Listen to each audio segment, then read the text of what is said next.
Hi guys! Good morning, good morning, good morning! Kamusta kayo mga kakimpaw? Welcome back po dito sa Gandara SRU channel for Showbiz Update. Andito na naman nga po akong muli nagbabalik. Ang nagmamaganda ninyong kachismosang kimpaw, wala na nga pong iba, ang lokaret na si Gandara SRU upang maghatid po sa inyo ng latest update and fresh happenings patungkol kina Kim Chiu and Paolo Avellino. And para nga po sa gabing ito, umagang umaga. Nasanay tayo ng gabi. Anyway, ayun nga, para sa umagang ito ang tatalakayin natin ay patungkol nga po dito sa 3 projects lang naman ni Kim Chiu na pasok po sa top 10 sa I1. Grabe naman yan. So, i-congratulate natin si Chinita Princess ngayon. At syempre, ang mga pagpapatibay ng relasyon nila Kim and Paolo na pinanggigigilan ng mga bashers ngayon. Anyway, bago tayo mag-start sa mga di pa nakaka-subscribe sa ating channel, i-click nyo lang yung subscribe button at notification bell natin na nariyan sa baba, lalo na kung isa kayo sa mga Kimpaw na talagang araw-araw naghahanap ng ayuda at update kina Kim and Paolo. Sagot na natin yan, kakipi! Kung isa ka sa mga kakipi namin. Kaya naman tumutok lang kayo araw-araw sa atin pong channel and i-click ang subscribe button para mas madali ma-notify kayo tuwing may bago na po akong update. So yun lang, maraming salamat. And narito naman ang nais naman nating pasalamatan na kakimpaw na araw-araw ay nakatutok sa atin pong updates.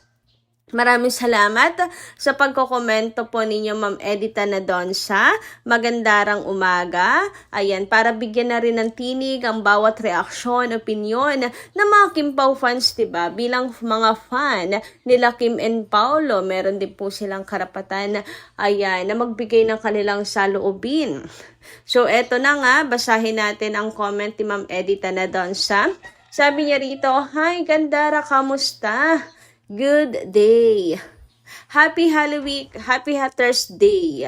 Say nako, so last Thursday po niya tong comment. "Mga bashers, walang sasawa sa pagbibigay ng masasamang salita towards Kimpaw.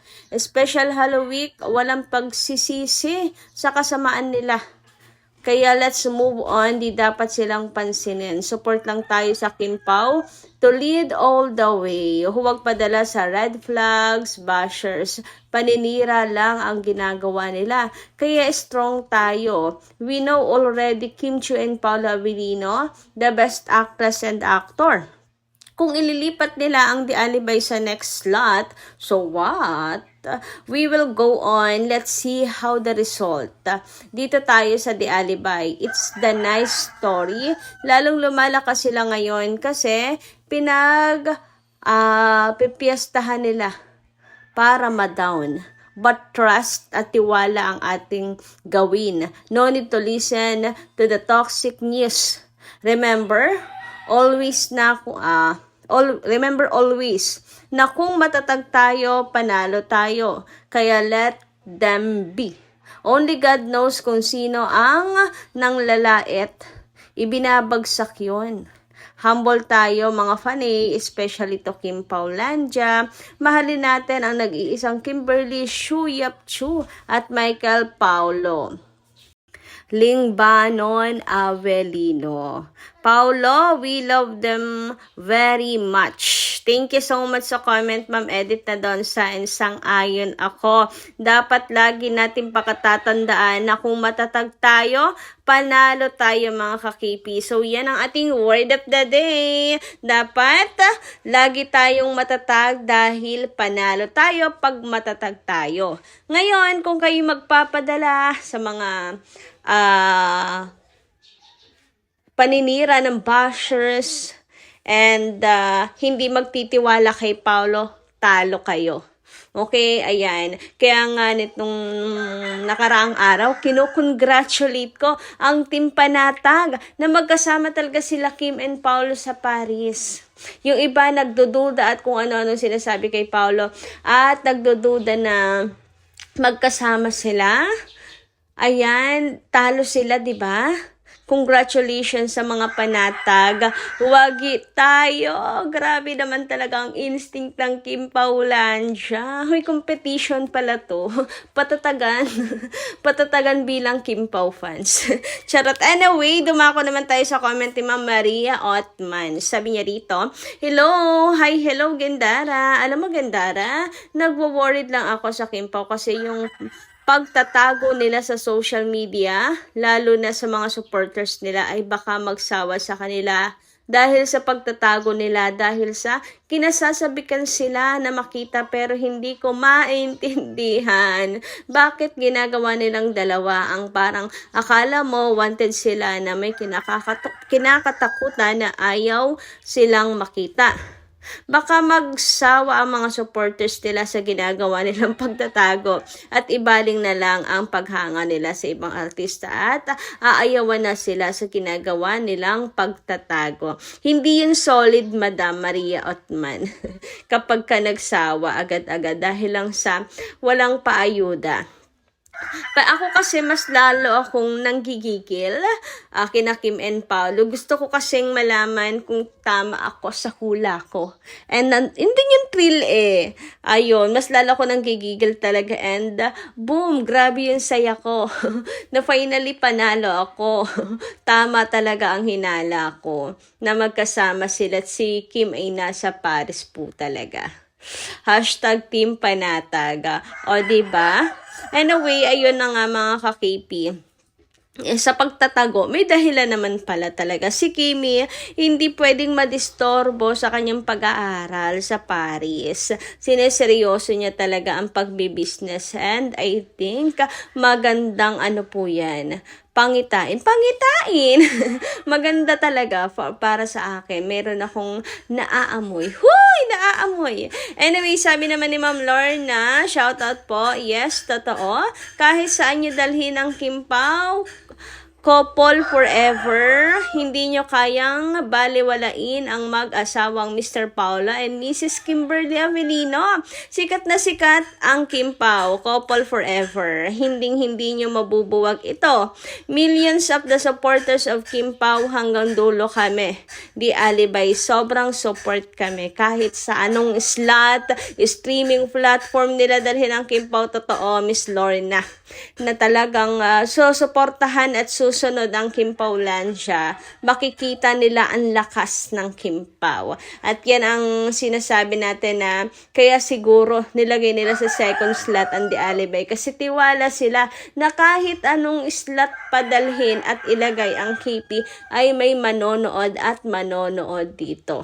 Di ba ganyan kalakas ang Kim Pao? Siyempre, think positive lang po tayo mga kakepi. Hindi dapat mahaluan ng kung ano pa man ang fighting spirit natin. Kasi pag yan ang na-destroy, yung fighting spirit natin na yan, unti-unti ding lalamya at lalambot at maglalaho ang Kim Pao. Kaya hindi pwede. Dapat meron tayong energy always sa pagsuporta kina Kim and Paolo. Good vibes nga lang, sabi nga, di ba, ni Chinita Princess. Anyway, thank you so much sa komento nyo, Ma'am Lorena. Pasensya na kayo sa background natin. Ang aga nga kasi. Ang aga nga ng ayuda natin ngayong araw. And hindi ko to palalagpasin, kaya ako nag-update ngayong umagang ito at hindi nagpapahinga pagkagising pa lang. For the update agad. Kasi napakaganda nito, mga kakipi. Dapat nating i-congratulate si Chinita Princess sapagkat ang kanyang 3 projects ay pasok sa I Want. And unahin na nga natin ang ina, kapatid, anak na pasok sa top 10, pang number 10. Number 8 naman po ang Love Thy Woman. O, diba? Talagang si Kimi prime o prime pa rin niya ngayon talaga. And syempre ang Di Alibay, number 2 in the Philippines. Oh, kabog, daming kalaban. Pero number 2, 3 projects ni Kimi ang nakapasok, mga ka-KP. Kaya naman, di ba? Dapat ipag-celebrate natin yan at i-congratulate si Chinita Princess. Sa kaliwat ka ng bashing, sa kaliwat ka ng alam niyo na, mga binabatong negative, may pa-blind item pa sa kanya, kung ano-anong ginagawa kay Kim ngayon. Pero si Kim talaga naman pong umi-stand alone. Sumashine alone. Talagang hindi rin nagpapatalo. Hindi nagpapatalo sa kahit na anumang mga pagsubok na binibigay po sa kanya, lalo pang tumitibay at kumikinang ang isang Kim Chu. Wag ka, Kim Chu baya yan, di ba? Marami nang napatunayan sa industriya. Kahit pagtulungan pa nilang hilahin pababa, Diyos ba naman ang umaangat sa kanya? May laban ba kayo doon? Anyway, dumako naman tayo mga kakipi dito po. Syempre sa ano pa rin ng mga bashers, putak-putak at tayo po magpatalo.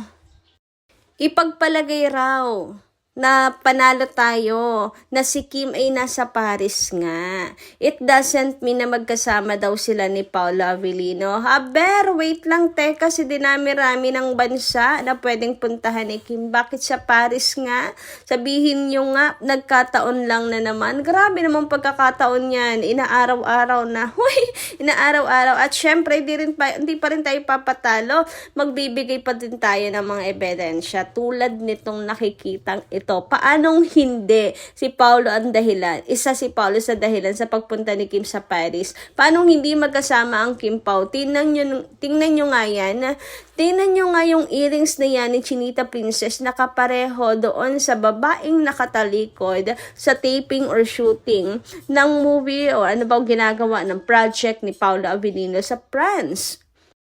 O diba, same girl lang at ang dami pong sasabi na si Kim Chu talaga yan. Bawal lang daw kasi talaga kunan ng picture. Kaya hanggang likod-likod po muna tayo. Pero wag kayong mag-alala.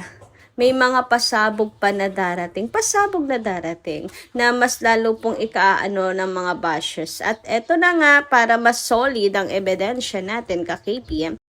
At mas lalong magngit-ngit sa galit ang mga bashers. Ang Kim Pao po ay magkasama ng Halloween, nag-spend ng Halloween. Eto nga po mga kakipi, makikita nyo naman sa kamay pa lang, it's Paolo Avellino's hand. Diba? Diyan pa lang talo na kayo mga bashers. Better luck next time. Anyway, hanggang dito lang muna ang ating update. Maraming salamat po sa inyong pakikinigan. Kita-kits po tayo muli sa mga susunod nating balita. Maraming salamat at ingat po kayo palagi.